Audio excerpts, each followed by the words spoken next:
สวัสดีค่ะพ่อแม่พี่น้องสวัสดีFCทุกท่านเนาะค่ะกลับมาพบมาพอกับเจตาพารวยคือเก่าค่ะในทางช่อง YouTube เนาะเห็นอยู่นี่ประวัติของน้อยน้ำโชคเด้อค่ะลาวพัฒนาคลิปนี้เจตาก็จะวางแนวทางลาวพัฒนาค่ะน้อยนำโชควันที่12ที่ผ่านมาค่ะพี่น้องบนออก546ล่าง4564วิ่งรูดเข้ามา45ค่ะล่าง45ล่างแบบไม่ต้องกลับเนาะตัวเน้นตัวเจาะของเพิ่นน้อยนำโชคกะตด3ตัว645ค่ะเข้าไปตด3ตัวเด้อค่ะ FC น้อยน้ำโชคเป็นจังไดมีไผตามเพิ่นบ่ค่ะมีไผตามบ่น้อน้อยนำโชควันที่10ค่ะเจตาให้เบิ่ง2 งวดค่ะ2 งวดนะ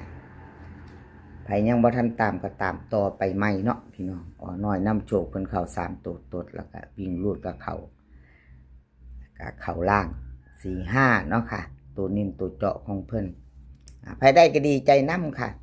กราบขอบคุญขอบคุณน้อยนำโชคค่ะที่ให้แนวทางมาบ้างทางช่องเนาะกราบขอบพระคุณเป็นอย่างสูงวันที่15ได้มาแล้วค่ะวันที่15น้อยนำโชควิ่งรูดค่ะ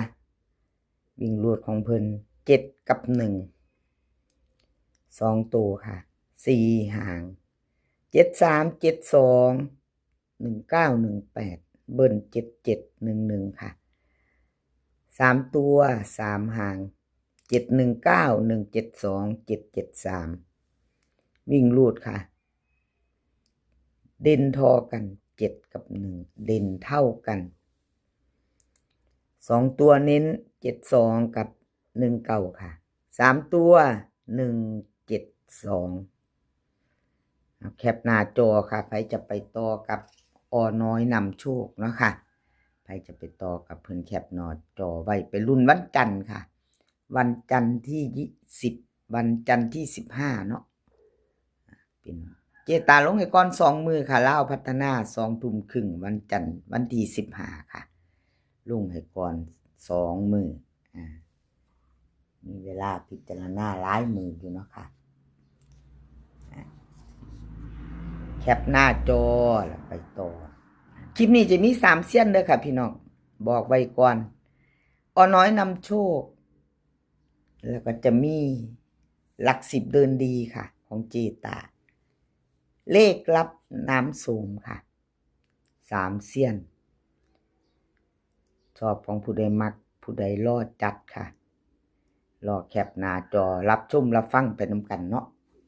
ถ้าชอบของผู้ใดก็จัดของผู้นั้น FC ที่รอคอยค่ะมาแล้วที่เพิ่นถามหาเพิ่นรอนะคะเพิ่นรอเด่นหลัก10เด่นหลัก10เจตาว่าซั่นรอหลัก10มาแล้วค่ะจัดให้ FC มือนี้ลงให้2 มือก่อนลาวออกเนาะค่ะมาแล้วค่ะหลัก10เดินดีเข้าไป6ตัวเดียวบ่แม่นหลัก10เด้อ FC ขาว่าจังใด546บน45เด่นหลัก10บน6แต่เป็นหลักหน่วยเนาะค่ะเข้าไปเพียงตัวเดียวหลักหน่วยบนอยู่แต่บ่เป็นหลัก10เนาะพี่น้องแต่บ่เป็นหลัก10สูตรนี้บนเป็นบนล่างเป็นล่างเป็นหลัก10ค่ะสูตรของเจตาพารวยนี่ล่ะอัน FC ถามหาแล้วก็บ่ใครเห็นเนาะพี่น้องในคอมเมนต์เพิ่นเจตาบ่เห็นอันหลัก10ว่าซั่นบ่เห็นเด่นหลัก10มันเจตาบ่เอาไปไว้นำเพิ่นเนาะอันไว้นำเซียนเพิ่นแล้วก็อันบ่ได้เขียนว่าเจตาเด้ค่ะเขียนแค่หลัก10เนาะมันก็เป็นที่จริงมันก็เป็นแนวทางของเจตาล่ะค่ะเด่นหลัก10เจตาบ่ใครเขียนชื่อมันก็เลยจะบ่ใครเห็นเนาะพี่น้องบัดนี้เขียนชื่อให้แล้วเป็นจังได FC คอมเมนต์มาเด้อค่ะเขียนชื่อให้แล้วเหยียบมันลืมค่าตะเว้าเกือบลืมแล้วค่ะ ประวัติวันที่10ค่ะบนเป็นบนล่างเป็นล่างวันที่10เนาะค่ะหลัก10 1ผัดออกล่างมาพิจารณาใหม่ค่ะไปใหม่ไปต่อกับหลัก10เดินดีค่ะคอมเมนต์มาว่าแต่ได้เห็นง่ายบ่ที่เห็นเจตาพารวยเด่นหลัก10ชอบแบบนี้บ่เนาะค่ะติเพื่อกอเจตาบ่ได้เขียนชื่อเพิ่นบ่ค่อยเห็นเพิ่นรอเพิ่นท่าที่จริงลงไปแล้วเพิ่นก็บ่เห็นเนาะพี่น้องลงไปแล้วเพิ่นก็บ่เห็นเด่นหลัก10ของเจตานี่คลิปนี้เจตาเขียนชื่อลงไปพร้อมหลัก10เดินดีเนาะค่ะ FC ผู้รอคอยเอามาตามต่อไปไหมค่ะไปไหมไปต่อหลัก10เดินดีค่ะเด่นหลัก10บนเจตาให้9เด้อค่ะ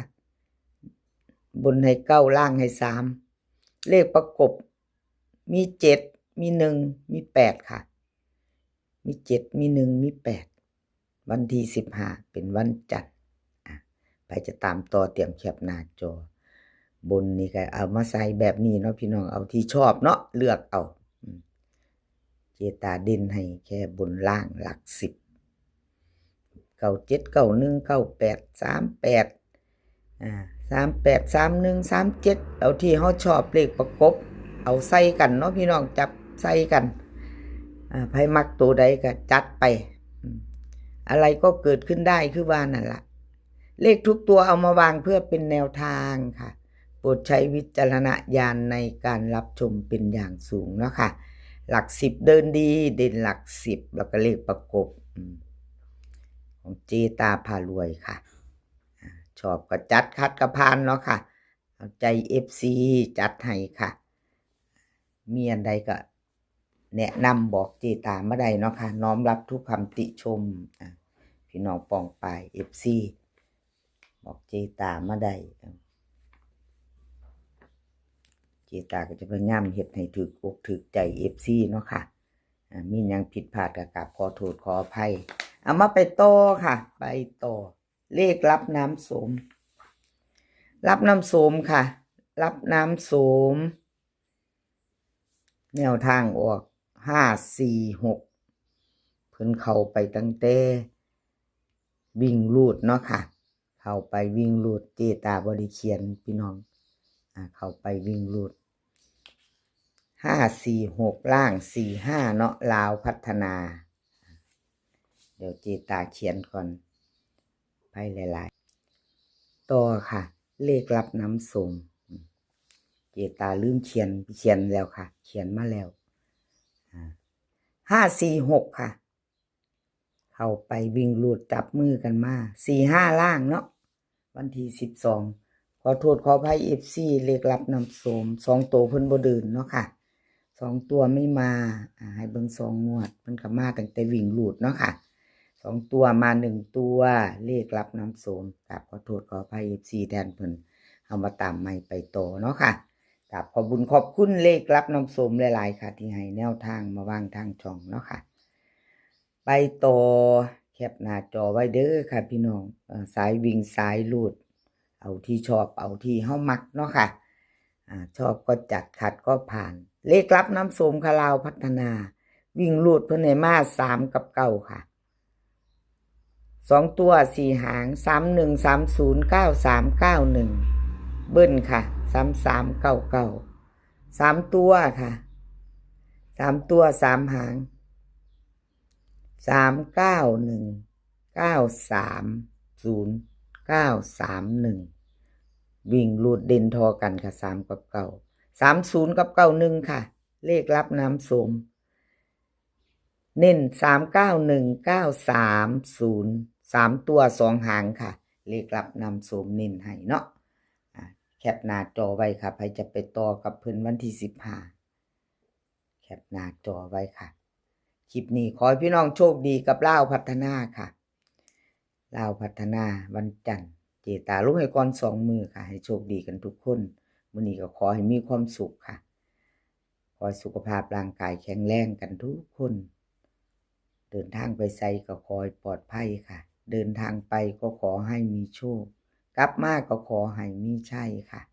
คลิปหน้าพ่อกันใหม่คลิปนี้ก็สวัสดีค่ะ